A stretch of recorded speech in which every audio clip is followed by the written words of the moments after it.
À la une de l'actualité ce 19 février, le mécontentement du synthétique. Le syndicat des professionnels des TIC dénonce le non-respect des engagements pris par le gouvernement, la non-application de l'accord signé le 25 juillet 2016, notamment face à la presse ce matin. Le syndicat annonce un sit-in de 48 heures qui a immédiatement pris effet. Le conseil municipal de Saba, totalement blanchi par les propriétaires terriens de la commune. Accusés de malversation dans la gestion du foncier, le maire et ses conseillers peuvent remercier les animateurs de la conférence de presse de ce dimanche 18 février. Devant les journalistes, les propriétaires terriens ont en effet endossé l'entière responsabilité de la vente de parcelles aux promoteurs immobiliers. Le foncier ne cesse de faire des vagues au Burkina Faso. Le ministre de l'Urbanisme et de l'Habitat est sur ce plateau pour donner des précisions sur un certain nombre de points. À suivre également dans cette édition la chronique économie consacrée ce soir aux hydrocarbures, le pétrole en particulier. D'après l'économiste du Faso, le Burkina Faso serait en passe de devenir un pays pétrolier. Bienvenue à vous tous, ravi de vous retrouver. Un sit-in de 2 jours pour exiger du gouvernement l'application du protocole d'accord signé en juillet 2016. Avec cette convention, les professionnels des techniques de l'information et de la communication devraient bénéficier d'un plan de carrière et l'indemnité spéciale d'informaticien devrait non seulement être rétablie, mais aussi être revue à la hausse. Près de 2 ans après, le synthétique qui ne voit rien venir attire donc l'attention de l'exécutif. Rémi Lamernebier. Une conférence de presse à la Bourse du Travail et un sitting à la présidence de l'Université Ouara 1, professeur Joseph Kizerbo.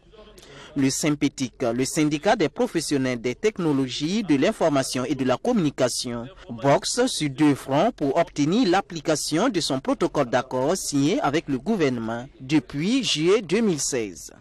Le gouvernement s'engageait, entre autres, mettre en place un plan de carrière, reclassement du diplôme d'ingénieur des travaux informatiques en A2, création d'une école professionnelle, rétablir et d'augmenter l'indemnité spéciale d'informaticien pour tous les informaticiens de l'administration publique, EP, fonction publique, etc., au plus tard janvier 2017, plus d'1 an et demi, soit plus de 19 mois après les engagements pris par le gouvernement, aucun point du protocole d'accord n'est satisfait. À ce jour, 19 février 2018, soit 13 mois après le délai d'application, tous les informaticiens n'ont pas encore perçu leur indemnité spéciale d'informaticien. Ce dernier point relatif au rétablissement et à l'augmentation de l'indemnité spéciale d'informaticien rencontre un déni au niveau des établissements publics de l'État, selon le synthétique. Dans l'application de ce décret, nous constatons malheureusement que les dirigeants de certains GPE, notamment ceux rattachés au ministère des Enseignements, refusent de s'exécuter et de rétablir cette indemnité spéciale d'informaticien, argumentant que le décret ne concerne pas les GPE. Cas de l'Université Ouara 1, professeur Joseph Kizerbo. Le président de l'Université de Ouagadougou a démissionné de la gestion du dossier et pire, invite d'autres structures à arrêter, à reverser l'indemnité pour lui éviter des problèmes. En signe de protestation, c'est un sitting de 48 heures qui a débuté ce 19 février même à la présidence de l'Université Ouara 1, professeur Joseph Kizerbo. Le comité de l'Université de Ouagadougou a entrepris des démarches avec les responsables de l'Université de Ouagadougou pour l'application du protocole d'accord. Alors, comme nous avons dit, ces responsables-là ne veulent pas éventuellement appliquer le protocole d'accord. Et c'est dans ce sens que, côté bureau national, nous avons jugé nécessaire, dans un premier temps, que chaque comité essaie de faire des activités. Donc c'est dans ce sens que le comité de l'Université a entamé les pas de sitting, pouvoir mobiliser ses camarades dans un premier temps, et nous allons aller en assemblée générale après pour lancer les hostilités. Ces hostilités en question prévoient la poursuite du sitting jusqu'au 22 février, suivi d'une grève du 26 au 28 février si toutefois Le cadre de concertation prévu pour le mardi 20 février avec le ministère du tutelle n'aboutissait pas. Le conseil municipal de Saba n'a rien à voir dans les ventes de parcelles aux promoteurs immobiliers. Le maire et ses conseillers ont beau clamer leur innocence, l'affaire continue de faire couler beaucoup d'encre. Pour sans doute mettre fin au débat, les propriétaires terriens de la commune sortent de leur silence. C'est nous qui avons cédé librement nos terres à des promoteurs immobiliers, ont-ils précisé hier dimanche aux journalistes. Alix Kabouri. Un article paru dans un bimensuel d'information de la place faisait état de malversation autour d'attribution de parcelles à des promoteurs immobiliers dans la commune de Saba. Plus de 800 hectares au total seraient concernés. Et c'est le conseil municipal qui est accusé par ce canard d'être l'auteur de ces attributions. Faux, retorquent les propriétaires terriens. Réunis ce 18 février 2018, ils disent avoir cédé eux-mêmes leurs terres aux promoteurs immobiliers. Non, je crois que ces gens ne disent pas la vérité parce que le maire ne peut pas donner des hectares, distribuer des hectares à quelqu'un. Si les propriétaires terriens, peut-être, il peut donner son hectare à quelqu'un, mais il ne peut pas distribuer des 800 hectares à quelqu'un. Nous, on connaît la procédure, comment ça se passe. Et d'ailleurs, quand nous commençons à discuter avec les promoteurs immobiliers, le maire n'est pas au courant. Moi, je vous ai dit que chez moi, par exemple, il y a eu 10 promoteurs immobiliers avec qui on a discuté, on a échangé avec les propriétaires terriens. Et celui qui nous convient, qu'on a attribué le terrain. Donc vous utilisez vos terrains comme vous voulez? Oui, nous utilisons nos terrains comme nous voulons. Si on veut, on vend, si on veut, on loue, si on veut, on cultive dessus, si on veut, on fait ce qu'on veut. De toute façon, nous avons des papiers, des attestations de possession foncière délivrés par l'administration qui dit que les terres nous appartiennent. Il rejette en bloc l'idée selon laquelle des problèmes fonciers pourraient survenir dans le futur. Mieux, il salue la présence des promoteurs immobiliers à Saba. Si nous laissons nos terres là et qu'on donne, on ne le fait pas, on ne le violise pas aujourd'hui, demain, nos enfants n'auront pas de terre. Alors que si nous faisons comme ça avec Abdou Service ou avec n'importe quel autre promoteur immobilier, on nous donne des parcelles aussi. Ces parcelles-là, nous on prend, on donne à nos enfants. Chaque enfant, au moins, aura un nom sur une parcelle qu'il peut gérer plus tard. Mais aussi nous laissons et que ça devient non loti, vous connaissez le lotissement comment c'est, nos enfants peuvent ne pas avoir de terrain demain. Quand on prend par exemple le Abdou Service qui est rentré à Saba, c'est ce qui fait que l'ampleur est... Parce qu'il est en train d'aider les gens. Même s'il a fait de lotissement, en tout cas il est en train d'aider les gens. Vous savez, à Saba, il a fait cette parcelle. Après ça, il dit qu'il va nous aider avec un goudron, il va nous aider avec de l'eau, il va nous aider beaucoup de choses. Et on profite de ça pour gâter son nom et gâter le nom de la population. Vraiment, nous ne sommes pas vraiment contents. En rappel, les opérations de vente, de lotissement et d'attribution de parcelles par les mairies sont suspendues depuis 2015 par le gouvernement. Mais rien en principe n'empêche les propriétaires terriens de vendre leurs terres. Ces derniers seraient donc dans leurs droits. Monsieur le ministre de l'Urbanisme et de l'Habitat est là. Bonsoir, monsieur le ministre. Bonsoir, madame Yoda. Pour commencer, je vais vous permettre de réagir à ce reportage. Bien, c'est un reportage que nous avons donc suivi. Je voudrais rappeler qu'au terme de la loi, il y a 2 propriétaires au niveau du foncier au Burkina. Il y a donc le domaine foncier de l'État, il y a le domaine foncier des collectivités et le patrimoine des particuliers.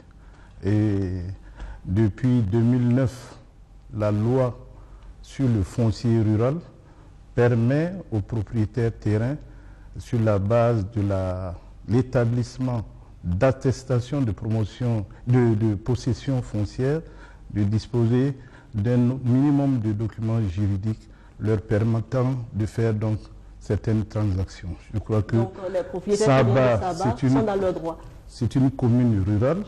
C'est vrai que c'est une localité suburbaine dans le pays à la sortie des limites de Ouagadougou, mais c'est une commune rurale. Donc si nous voulons partir sur le droit, les propriétaires terriens sont dans leurs droits. Maintenant, du fait de la proximité de certaines communes rurales avec le centre urbain de Ouagadougou, nous sommes en train de réaliser un schéma directeur d'aménagement du Grand Ouaga. Le Grand Ouaga, c'est quoi? C'est l'ancienne commune de Ouagadougou avec les 6 communes rurales voisines que sont comme Silga, Pabré, Samba, etc., Koubri, et la commune de Lumbila qui fait partie de Lubritenga. Tout cela pour que cet ensemble-là puisse être mieux organisé et que l'ensemble des activités soient réparties de manière à ce qu'il y ait une meilleure fonctionnalité de la ville. Mais voilà, je crois que ils sont dans le droit, ils peuvent le faire, il n'y a pas une interdiction. Il n'y a pas une interdiction de la loi. Maintenant, il revient à l'État d'encadrer l'action des promoteurs. Ces derniers temps, il y a eu beaucoup de polémiques sur ce sujet. Je veux dire que quand vous prenez des exemples comme les travaux que nous avons réalisés à Gawa, où les promoteurs immobiliers, dans le cadre d'un PPP avec l'État, ont réalisé près de 500 logements. Et ces logements ont été réalisés en matériaux locaux, les pierres taillées. Cela veut dire que si la promotion immobilière est bien encadrée, la promotion immobilière vient à l'appui de l'État dans le cadre de la mise en œuvre de sa politique en matière de logement. Mais à Saba, on dénonce également le fait que des promoteurs immobiliers, ça donne à des lotissements. Est-ce qu'ils ont le droit de faire des lotissements? La réalisation de lotissements est réglementée.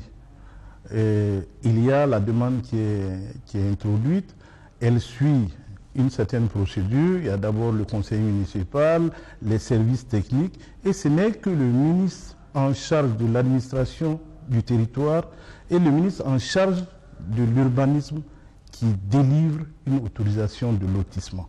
Maintenant, il y a des actions, des autorisations qui ont été délivrées avant que nous arrivions aux affaires. Donc, ces situations-là. Sinon, effectivement, nous avons poursuivi la suspension des lotissements autour de la ville de Ouagadougou et voilà un peu par rapport à cette situation. Saba n'est pas un cas isolé, le foncier est une vraie source de tension actuellement au Burkina. Votre département a d'ailleurs un contentieux avec la coopérative burkinabé de l'habitat. Qu'en est-il exactement, monsieur le ministre? Bien, le foncier est une source de tension dans notre pays, mais ce que je tiens à préciser, le département en charge de l'urbanisme et de l'habitat n'a pas pour attribution la gestion directe du foncier. Nous faisons surtout de l'aménagement. La gestion du foncier revient aux responsables des communes, des municipalités. La gestion du foncier revient à des ministères comme le ministère de l'économie et des finances qui délivrent les titres fonciers. Le ministère de l'urbanisme et de l'habitat a un rôle d'encadrement technique en matière d'aménagement du foncier. Maintenant, nous participons à l'ensemble des commissions qui sont mises en place dans le cadre de la gestion du foncier. Sinon, nous ne sommes pas les gestionnaires directs. Il y a une petite déviation qui a amené les gens à croire que c'est le ministère de l'urbanisme. Ce n'est pas du tout. Qu'est-ce qui se passe exactement avec cette coopérative? Bien, je voudrais vous dire que lors de ma conférence de presse, vous y étiez, j'ai encouragé la création de coopératives.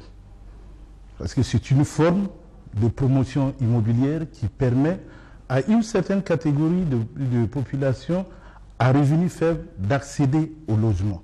J'ai même dit ce jour-là aux journalistes, nous attendons impatiemment qu'il y ait une coopérative de l'habitat au niveau des journalistes de ce pays, de manière à ce que le ministère puisse apporter son appui. Voilà. Mais je dis, je le répète encore, nous sommes en République. Il y a des lois et des règlements. Voilà. Donc, par rapport à cette question, le dossier, nous avons instruit les services techniques du ministère et on avisera en temps. Sinon, je pense qu'il faut dépassionner le débat autour de cette question. Aujourd'hui, nous avons un ambitieux programme de logement, les 40 000 logements, où nous faisons appel à la contribution des différents acteurs parce que l'État à lui seul ne pourra pas arriver au résultat que nous sommes fixés. Donc, il y a l'État, il y a les promoteurs immobiliers, il y a aussi les coopératives que nous avons incité à mettre en place. Cette coopérative, j'ai été le patron de la cérémonie de remise. Cela veut dire que nous sommes dans l'axe de soutien de ce genre de structures de la société civile qui viennent en appui au gouvernement dans le cadre de l'accès au logement. Maintenant, comme je l'ai dit, je le répète, nous sommes en République, il y a des lois, il y a des règlements. Donc la coopérative ne respecte pas la loi, c'est ce que vous voulez dire. Les services techniques ont été instruits et vous serez avisés. Mais la coopérative, au contraire, ne vous comprend pas. Elle dit ne pas vous comprendre parce que vous avez donné l'autorisation pour la construction de ces logements. Je pense que si vous reprenez les éléments que vous-même vous avez enregistrés dans cette conférence de presse, le président de la coopérative a reconnu qu'il n'a pas eu d'autorisation. Verbale, il dit qu'il a une autorisation verbale. Je dis simplement que les services techniques sont sur le dossier et vous serez avisés en temps opportun. On vous a compris, monsieur le ministre, la CBH, la coopérative burkinabé de l'habitat, n'a pas eu d'autorisation pour construire la 4e tranche de son projet immobilier. Mais il y a qu'elle a déjà commencé la construction. Qu'est-ce que vous allez faire? Vous allez raser ce qui a déjà été fait? Je dis simplement que les services techniques vont regarder le dossier et vous serez avisés. Je pense qu'il faut dépassionner cette question, elle n'en vaut pas la peine. Et de façon globale, pour résoudre la crise du foncier, qu'est-ce que le gouvernement entend faire? Bien, le président du FASO, Roch-Marc Christian Kaboré, dans le cadre de son programme quinquennal, dans le cadre des engagements qu'il a pris lors de la campagne, et dans aussi le plan national de développement économique et social, le PNDS, a pris des engagements dans le cadre de la politique en matière d'urbanisme et de l'habitat à travers des axes importants. Il y a d'abord l'accès au logement. C'est ainsi que nous avons donc lancé cette opération de 40 000 logements.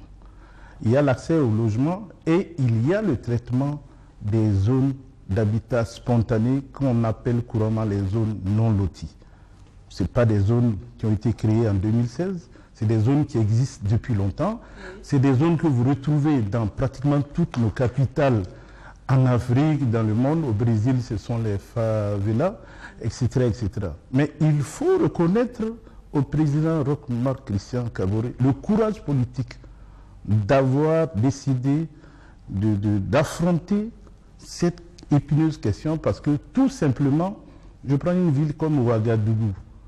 Vous avez une partie des citoyens qui vit dans un cadre aménagé, avec des rues bien tracées, avec des caniveaux, avec l'eau, l'électricité, et l'autre partie qui vit dans des sites. Donc vous avez dans la même ville deux types de citoyens. Même pour des questions d'équité, il faut essayer d'aménager ces zones-là. Et nous avons parlé de restructuration, parce que c'est le terme technique. Sinon, c'est des lotissements. Voilà. Sinon, c'est le terme technique, c'est restructuration. Okay. Je prends un exemple pour ceux qui sont plus anciens que nous. Le quartier Sissé, à Ouagadougou. C'était une restructuration. Le quartier Ouagadougou-Nossé, c'était une restructuration. Tout simplement parce que dès qu'il y a déjà des habitations, des constructions, qu'est-ce qui se passe? Nous envoyons les services de topographie ainsi que nous faisons appel à des structures comme l'Institut géographique qui dispose de photographies aériennes pour nous faire une photographie et une situation des investissements sur le terrain. Et sur la base de cette situation, nous réalisons les plans en essayant de sauver le maximum. C'est dommage qu'il y ait eu de l'intoxication. Les gens ont dit que le ministre Bonané a dit qu'on va raser les zones non loties, à moins d'être fou. Je n'ai jamais fait cette déclaration. J'ai dit seulement que nous allons faire la restructuration et je dis que c'est une opération salutaire pour ces zones-là qui vont accéder aux services urbains. Et donc vous encouragez ceux qui sont actuellement en train de construire des maisons en dur dans ces zones? Justement, j'avais dit que, compte tenu du fait que nous avons cela en projet, il n'est pas opportun de construire des maisons en dur parce que si vous voulez faire un plan sur des habitations qui existent, il faut pouvoir ouvrir des routes. Je veux parler le plus simplement. Il faut pouvoir ouvrir des routes.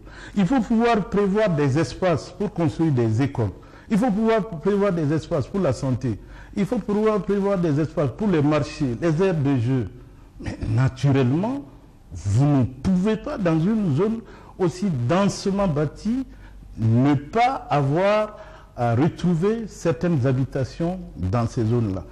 Maintenant, ce qu'il faut faire, nous, notre travail technique, nous allons le faire, c'est-à-dire nous allons prendre la situation du terrain, nous allons faire les plans, nous allons appliquer les plans sur le terrain, mais je dis, tout cela va se faire dans un processus participatif avec les populations et les responsables municipaux. Est-ce que les gens peuvent savoir quand est-ce que cette opération va commencer? Cette opération va commencer bientôt, mais je veux vous dire, près du tiers de la ville de Ouagadougou est en non-loti.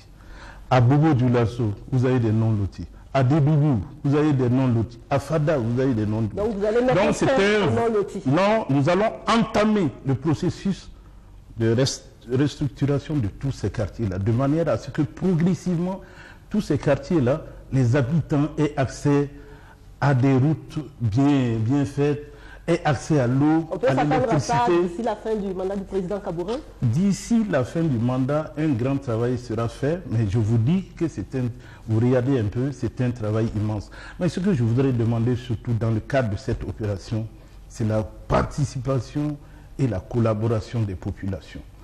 Aujourd'hui, dans les zones non loties, ceux qui y vivent savent qui est habitant, qui n'est pas habitant. Parce que vous avez vu aussi de par le passé, les gens ont construit des bicoques, attendant qu'on fasse le lotissement. Dès qu'il y a un lotissement, ils prennent la parcelle, ils vont s'installer ailleurs, etc., etc. Il nous faut une rupture par rapport à ces formes d'action-là. Donc, il y aura la participation des populations qui sauront qui est là, qui était là, qui n'est pas là, etc., etc. Et qui a droit en priorité à des parcelles. On commencera, comme cela se fait, d'abord par les résidents, ensuite, s'il y a un restant de parcelles, les gens vont décider de la forme d'attribution, par tirage au sort, par ceci, par cela. Ça, ce n'est pas le ministère de l'urbanisme. Voilà, c'est les commissions qu'ils vont mettre en place avec les populations. Donc, vraiment, je tiens à tranquilliser les populations. Aucune intention pour nous, bien au contraire. Les populations doivent nous féliciter pour cette décision courageuse et pour ce taxe salutaire qui va changer les conditions de vie des populations. Merci, monsieur le ministre, pour toutes ces précisions. Merci, c'est moi qui vous remercie. La suite du journal avec la chronique économie et cette question, le Burkina Faso est-il un pays pétrolier? Si l'on se fie aux informations publiées ce lundi par nos confrères de l'économiste du Faso, le pays pourrait intégrer le groupe des producteurs de l'or noir. Il y aurait en effet des indices de pétrole dans l'ouest du Burkina. L'adoption d'un code pétrolier serait même en vue. Explication Rémi Lambert-Nébier.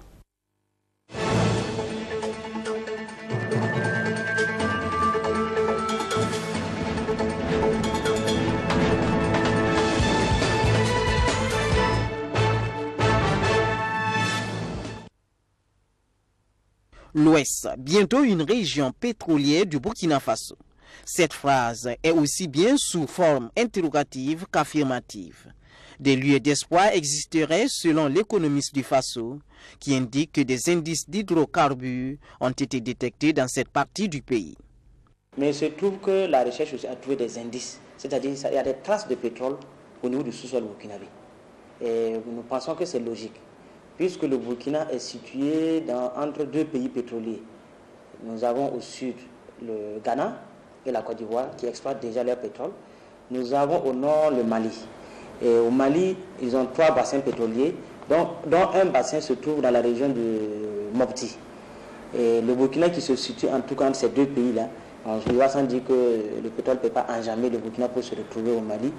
Donc je pense que c'est ce qui a motivé la recherche dans ce sens des géologues sous le couvert du Niger.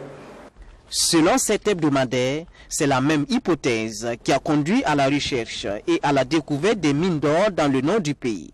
Le gouvernement serait déjà au parfum de cette importante découverte et a même pris les mesures pour la promotion du secteur. Et pour permettre la mise à jour pour pousser la recherche et permettre à des investisseurs de venir, il faut que le pays se dote d'un cadre réglementaire. Nous avons un code minier qui exclut déjà les hydrocarbures. Le code minier qui est en cours concerne seulement les mines solides. Donc c'est pour cela qu'un rapport a été introduit en Conseil des ministres le 7 février et le gouvernement a décidé de réglementer un peu ce secteur-là pour permettre non seulement d'attribuer des permis de recherche à des investisseurs et aussi faire la promotion du secteur pour attirer des investisseurs dans le domaine. Le volet recherche, un aspect à ne pas négliger si le Burkina Faso veut tirer grand profit de cette éventuelle ressource naturelle. Le gouvernement fait bien de penser à ce code, mais j'insiste pour dire qu'il faut qu'au niveau du gouvernement, pour que nous puissions mettre assez de moyens pour mettre en exergue tout ce que nous avons dans notre sous-sol. Nous devons être maîtres de notre sous-sol. La recherche coûte beaucoup d'argent. On peut chercher sans trouver. Si on ne met pas assez de moyens dans la recherche, pour avoir une idée claire de ce que nous avons dans notre sous-sol, l'investisseur qui viendra il vient avec ses données. Il y a des investisseurs qui louent carrément des satellites pour surveiller notre sous-sol. Nous ne sommes pas à ce stade. Ce n'est pas à travers les petits forages, des forages à 50 mètres, de 100 mètres que l'on pourra vraiment... Non, il faut utiliser toutes les technologies de pointe aujourd'hui, comme le font les investisseurs là. Parce que quand ils viennent, ils ont un intérêt. Ils ont une idée claire, ils ont un intérêt, ils nous vendent ce que l'on peut recevoir comme fiscalité, ce qu'on peut recevoir comme emploi, mais ils savent déjà qu'est-ce qu'ils vont pouvoir exploiter et quelle peut être la rentabilité. Donc c'est à nous de mettre vraiment l'accent sur la recherche. Un pays qui ne met pas l'accent sur la recherche va passer le temps à porceler son domaine foncier et pour des investisseurs et sans savoir exactement ce qui se trouve dans son sous-sol. Une chose est sûre, l'exploitation de ce probable gisement de pétrole n'est pas pour demain. Mais selon l'économiste du Faso, cette découverte de traces de pétrole engendrera dès maintenant des emplois, car la poursuite des recherches exigera une importante main-d'œuvre.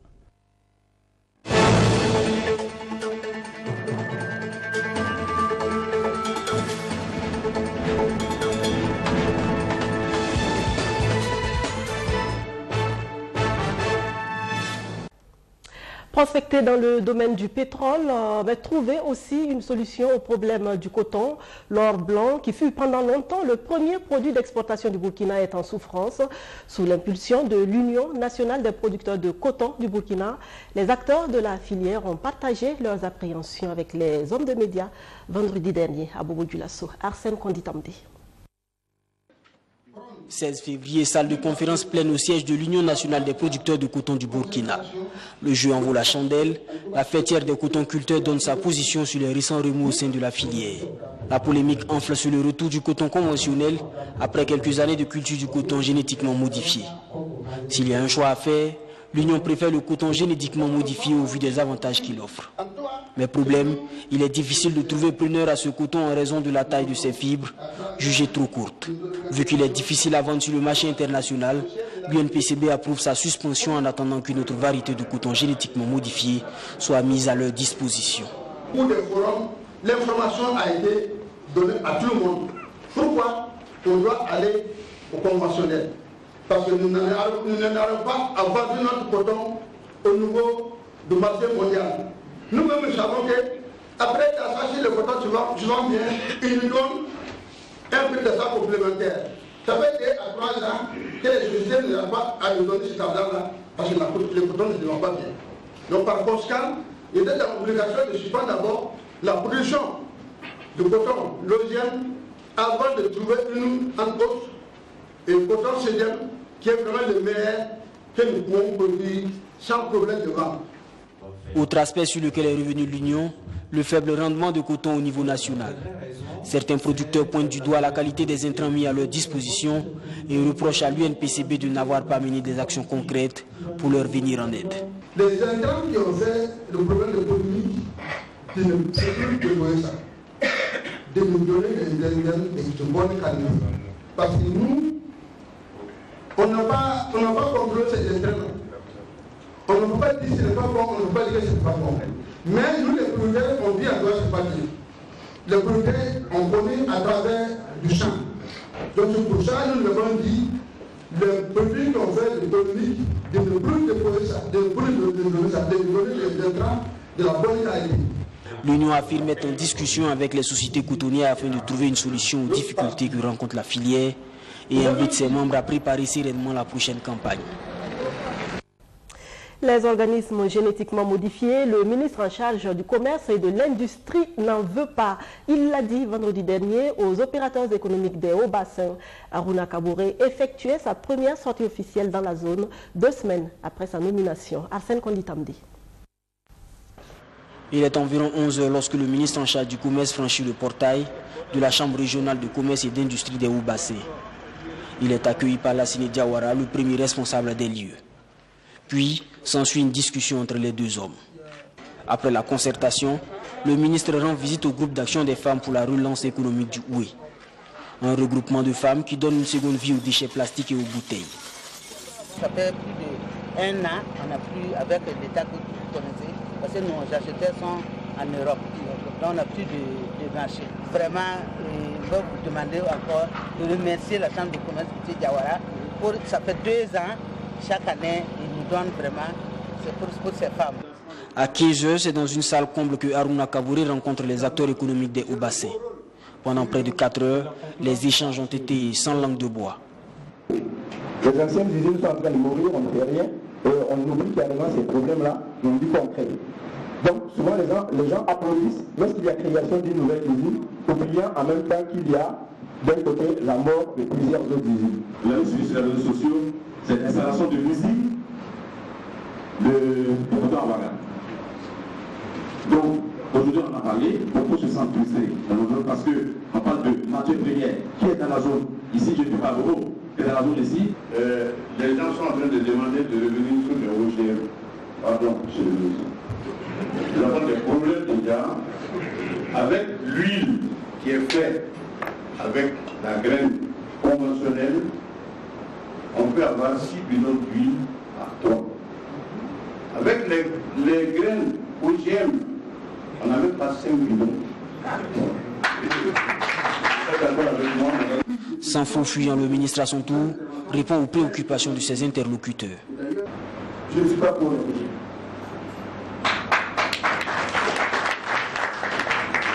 Je ne suis pas pour les OGM.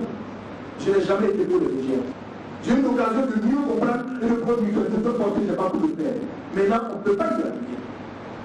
Si ceux qui sont dehors estiment que l'État a nécessité uniquement, alors des divergences, d'accord, mais la nécessité ultime, non. Parce que je dis qu'à la fin, c'est quoi?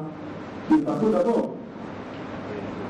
Le président de la Chambre de commerce et d'industrie des Hauts-Bassins a quant à lui demandé au ministre d'accompagner les filières porteuses de la région afin que Bobo Dioulasso retrouve son lustre d'antan. Les gens insistaient sur les mesures d'accompagnement des filières porteuses, je crois que vous en avez parlé déjà, pour faciliter ce qui nous tient à cœur, c'est-à-dire les transformations structurelles de l'économie, là où il y a des valeurs ajoutées qui peuvent être créées. Donc il faut des accompagnements, c'est fait un peu partout. Et là également, je crois que vous êtes bien placé pour savoir qu'il suffit de peu de choses pour que les choses démarrent. Les entraves administratives, tout ce qui est le domaine de la législation, et ça c'est extrêmement important, que vous voyez un peu qu'il n'y ait pas d'entrave, que les hommes d'affaires puissent faire les formalités assez facilement. À la fin de la journée, les parties prenantes repartent satisfaites de la rencontre. Le ministre a demandé l'accompagnement des acteurs économiques de la région afin qu'ils puissent réussir la mission qui lui est confiée. Le monde de la culture burkinabé, la grande famille des cinéastes en particulier, est sous le choc. Idrissa Ouedraogo s'en est allé. La faucheuse a décidé que ce 18 février, c'était le clap de fin pour le maestro Romeo Kweta.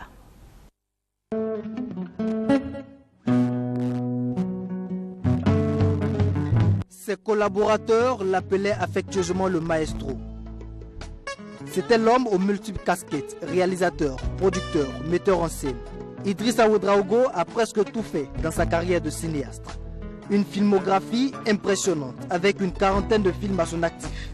Des films qui ont remporté des dizaines de prix, dont l'un des plus célèbres, Tilai, sorti en 90, lui permettra d'entrer encore plus dans la légende. Grand prix du jury au Festival de Cannes en 90 et Talon d'or de Yenega au FESPACO en 1991. Malgré tout, ce baobab avait toujours de grandes ambitions. Le grand rêve que j'ai, c'est de faire un film sur la pénétration coloniale en Afrique, parce que les jeunes ont besoin aussi de leur passé, aussi de repères. Et malheureusement, ce sont des films qui coûtent tellement cher que l'Europe ne va pas les financer. C'est comme nous donner un fouet pour les fouetter. Et donc, voilà, j'ai ce rêve-là, mais j'espère qu'un jour, ça va se concrétiser. Mais ce rêve s'est éteint pour toujours. À 64 ans, sous la clarté de la lune du 18 février 2018, cette figure emblématique du cinéma africain est partie vers le royaume d'où l'on ne revient jamais. La nouvelle a été accueillie comme un coup de massue par la grande famille des cinéastes.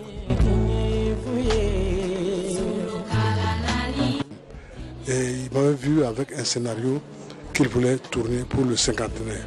Donc, je ne peux pas croire qu'il soit mort, qu'il soit parti comme ça. C'est pas possible. Voilà. Je suis touché vraiment, je ne sais pas ce que je vais dire.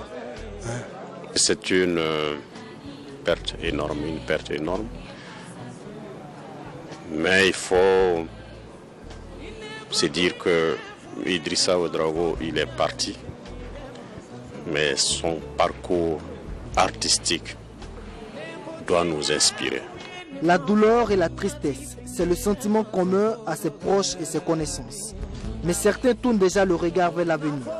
Consolider cet immense héritage légué à la postérité. Un grand défi, car les talents de Yenega de 1991 étaient un véritable perfectionniste. Et pour la relève, il avait des préoccupations. Sa préoccupation, c'était la question de la formation. Les outils technologiques bougent énormément, mais c'est la formation qui permet aux jeunes de pouvoir maîtriser cet outil. Et pour que cet outil soit au service des récits, que ce soit au service des témoignages, au service de la création. Il avait une autre préoccupation que nous partageons tous, c'est le financement de la culture. Et je crois que ce qu'on peut retenir aussi de lui, c'est que, sans doute, c'était un homme professionnel, c'était un homme talentueux, mais c'était surtout un grand génie du cinéma. Un grand génie, un artiste né comme le disent d'autres. Idrissa Ouedraogo est commandeur de l'Ordre national burkinabé et chevalier des arts et des lettres français. Depuis 2004, son nom figure dans le dictionnaire Larousse. Ce lundi 19 février, une veillée d'hommage lui est rendue. L'inhumation aura lieu demain mardi 20 février. Finalement, la vie, c'est ça.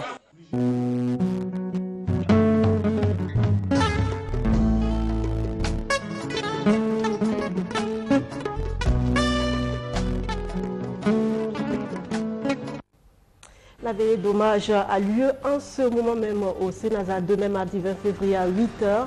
La dépouille mortelle sera transférée de la morgue au domicile du défunt à Dassasgo à 15h.